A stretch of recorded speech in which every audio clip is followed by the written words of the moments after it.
a very slow, like the frog boiling in the water, a very slow form of genocide. And homosexuality and the creation of it and the support of it is in fact a form of birth control and systemic genocide, a very slow form, a very insidious and sublime form, but a form nonetheless. But of course, in this day and age, since politics is now forcing us to accept perversity and to accept abnormality as normal, we now don't see this as what I've been calling a congenital disease. Sister Jodeci, did I answer all your questions? Yes, he has. Okay. I have one more quick one, though. Maybe you can answer it really quickly. How long would you say it takes for the body to purify when you, because I recently stopped eating meat for a couple of months, and I've been trying to drink more water. So how would you say That's a good question. How long? Yeah, if you've been eating meat for the most of your life, it's going to take you an average of about 3 or 4 years. Because you have to remember that, what happens is your blood is constantly made. I'm sorry, I'm getting a feedback and the music is very loud. Go ahead. And the music is a little loud, so it's a little distracted. All right. What it is that the folds of your intestines, if you're a meat eater, you have to remember that protein is the most difficult thing that the body breaks down, especially fresh protein. And what happens is that it becomes constipative in the form of the fact that you don't actually get rid of all the waste. In fact, in order to protect itself from the toxins in meat, the body forms a kind of mucus inside of the convolutions of the folds of the colon, and then some of the meat and stuff gets stuck in that mucus. So you have mucus in your body from a year or two ago if you're a heavy flesh eater. And if you're not having a bowel movement for every meal that you eat, that means that you're pretty much impacted. And it takes, if you want to do it the natural way, it takes about a year or two before your body can actually be purged of all its toxins. And that's if you're putting in the kind of nutrition that we recommend through Juice Plus that will then begin to feed the bowels, which is where your health is actually emanating from, so that your bloodstream, which renews itself every 4 months, you have a whole new red blood cell count every 4 months. Every 4 months, it's actually your blood is made of whatever it is you're putting into your system for those previous 4 months. So it takes a series of evolutionary cycles in your body, and I don't mean evolution from ape to man type of evolution. I'm talking about the evolutionary process of your thinking, so that you are slowly but surely giving the body what it needs in order to know and to distinguish what it doesn't need. Because when your body is inebriated with filth, it doesn't have a distinction between what it needs and what it doesn't need. It begins to pull from everything, and that's when you begin to see the symptoms of disease. So until you reinstitute and reinvigorate the intelligence programming in your cells so that the cells can recognize what it's supposed to be and what it's not supposed to be, that takes time, because it took time to get you into this stage. It's just like it's taking time to develop that fibroid tumor that you have in your womb right now.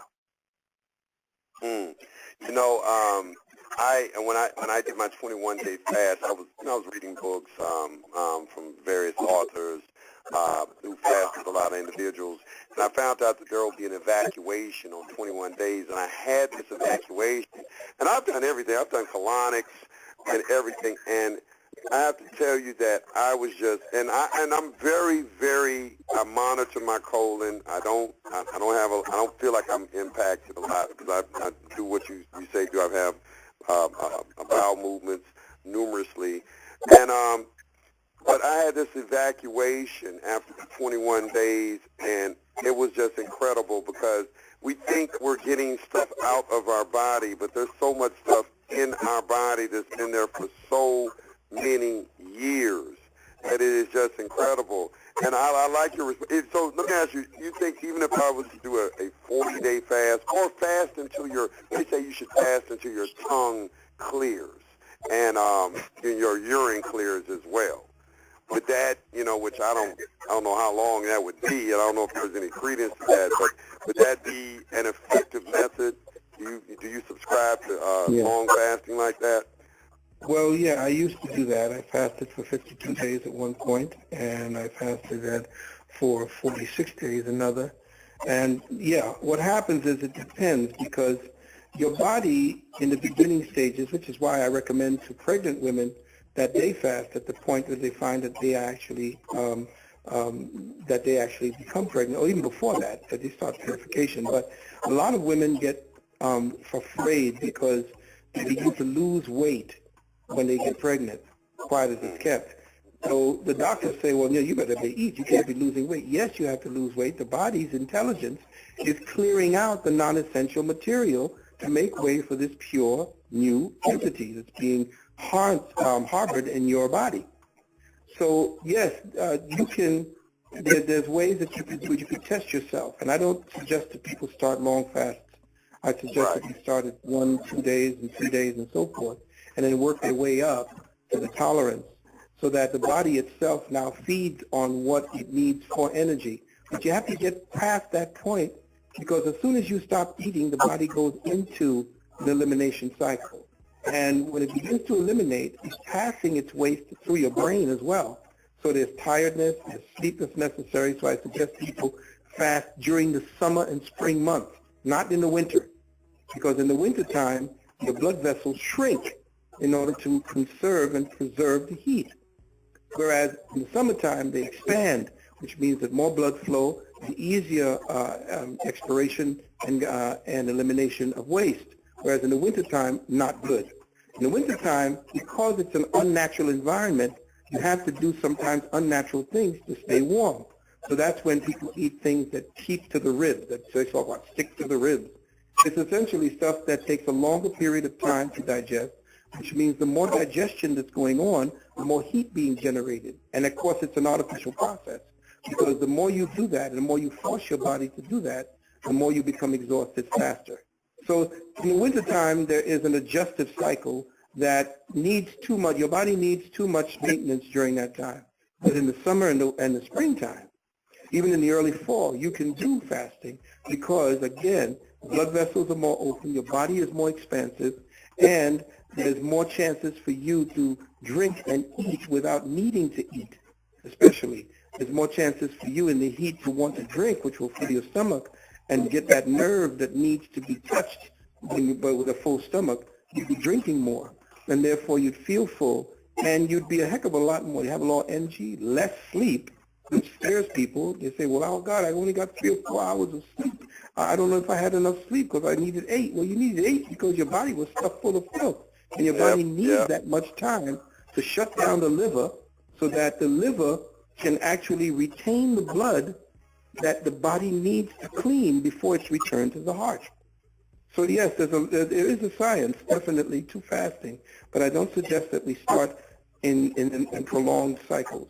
To start in short cycles and work your way up to it, and do what we do and we recommend to our clients, and that is to slowly come off of your eating cycles first, to train yourself to eat less and less before you take on any liquids, and then go into a pure fast. Wow. I have to ask you this question because this is something I've always wondered about, in my esoteric studies, about fasting. Like in the Bible, it says that Jesus fasted for 40 days, and I know the symbology of the Bible. But in studying other materials, this angel or this messenger came to him after he purified himself. Is there some significance to that? Because I've studied some other material, and there seems to be some significance to retaining semen as well, not ejaculating all of our semen, retaining that, and also fasting to a point where there's some type of spiritual experience where you receive some type of message. I know I might be digressing a little bit here, but I've just been wondering about that, and I just wanted your take, if there's any significance to that, and what your take on that is. Well, the word angel comes from the word angles, and it's based on the angles of light. as they are beaming in from the cosmos. And certain angles of light from the sun, from the moon, from the stars themselves, they tend to activate certain perceptual centers in the brain. So these angles of light that trigger or open, because your blood is made of liquid crystal, that's what we have to understand. Your blood is not just water or red-colored water flowing through your system. It's a living stream of crystal intelligence. And therefore, it functions based on light. That's why you need the sunlight so much, because it feeds the melanin within the body and within the bloodstream.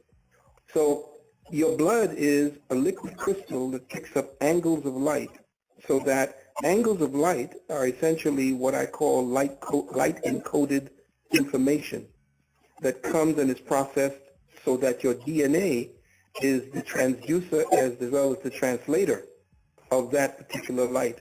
And the DNA then takes its instructions to know how to fill your body out. It also takes instructions from your thought process. So you have two forms of downloading information. You have your thought process, which is essentially structured for you. And of course, you have this mass amount of information that comes in, and based upon your capacity to engender that information, you then have these so-called spiritual experiences. But it only happens because you're cleaning and clearing the wiring. In other words, as you are purifying yourself, the nerves that are normally used by the body to activate and to manage the disposal units of the body is now being used as, or being switched in their function to become receptors. So you will have a higher, your intuitive insight becomes very, very powerful. As a matter of fact, I did most of my most insightful writing and analysis of things based upon fasting. And of course, again, all beings are entities of light, because you can go all the way down from the flesh to the cell. The cell is nothing more than molecules, and the molecules are nothing more than atoms. And what are atoms?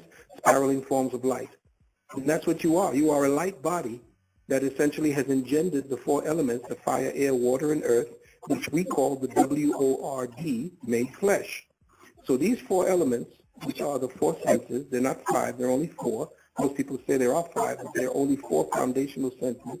Every other thing is sensations that dovetail from these four foundational senses, which are the fire, air, water, and earth. And they are connected to your four senses, the fire being sight, the air being hearing, the earth being your smell, and the taste being your, and the water being your taste.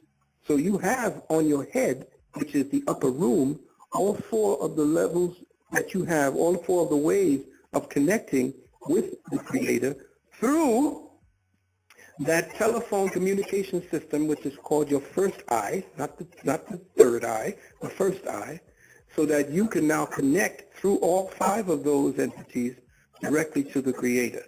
So yes, fasting is your way to triangulate, triangle, again, there's that angle, to triangulate the light codes that are beaming into our planet, and thereby speak to or be inspired by the quote-unquote angel that gives you its information, its divine information. Wow, beautiful explanation. You're listening to High Frequency Radio. We have today with us special guest, Dr. Phil Valentine. Woo, boy, the board has just lit up. Let me take another call real quick. Brother Taj in Dallas wants to ask you about the masculine and feminine principle. This is always a very touchy subject because, within our community, we have a faction in our community that says the woman is God and we should be worshiping God and, all these different things. But Brother Taj, what's your question? What's your question on this masculine and feminine principle? Peace to the gods. Peace to the gods. What's going on, bro? Much respect to both of you brothers. You just blew my mind real quick, because the first thing I want to say is about water.